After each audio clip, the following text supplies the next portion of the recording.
انسان اولاد کو اپنی چیز سمجھتا ہے، اپنی اولاد سمجھتا ہے، مال کو اپنی چیز سمجھتا ہے، اور یہی شرک ہے۔ شرک تو یہیں آ جاتا ہے۔ مجھے نہیں معلوم دوسرے حضرات کہاں جا کر شرک درک کرتے ہیں، میں تو یہیں درک کرتا ہوں۔ اپنی اولاد کو میں اپنی چیز سمجھوں، شرک ہے۔ میرے پاس جو مال ہے میں اس مال کو اپنا مال سمجھوں، شرک ہے۔ میں بھی اللہ کی ملکیت ہوں، اور یعنی میں ملک کی حیثیت سے اللہ کے لیے ہوں، اللہ کا ہوں، اور میرے اوپر جو ملک نافذ ہے وہ بھی اللہ کا ملک ہے، یعنی اقتدار اس کا نافذ ہے۔ میں بھی اللہ کا ہوں، میری اولاد بھی اللہ کی ہے، میرا مال بھی اللہ کا ہے۔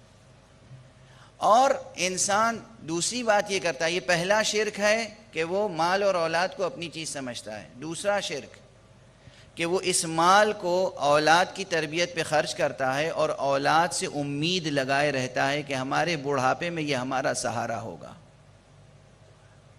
یہ دوسرا شرک ہے۔ وہ کبھی کبھی تو ماں باپ کہہ دیتے ہیں، باقاعدہ اظہار کر دیتے ہیں کہ بیٹا تم ہی تو ہمارے بڑھاپے کے سہارے ہو، وغیرہ وغیرہ جو باتیں ہوتی ہیں، ہر گھر میں ہوتی ہیں۔ یہ پیسہ صرف کر رہا ہے اس اولاد پر، اور یہ اس اولاد کی تربیت میں اپنی جان خرچ کر رہا ہے، محنت کر رہا ہے، اور امید لگائے ہوئے ہے اس اولاد سے کہ ہماری محنت کا صلہ اس اولاد سے ملے گا، اور ہمارے بڑھاپے کا سہارا یہ بچے ہوں گے۔ یہ شرک در شرک در شرک در شرک ہے۔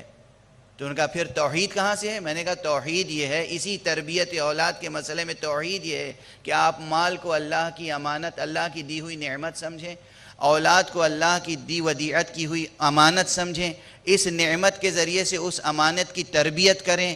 تربیت میں جو آپ کی محنت ہے اس کو اللہ کی طرف سے فریضہ سمجھیں، اس محنت کی پاداش خدا سے طلب کریں، اپنے انجام کی امید بھی خدا سے رکھیں، اولاد سے نہ رکھیں۔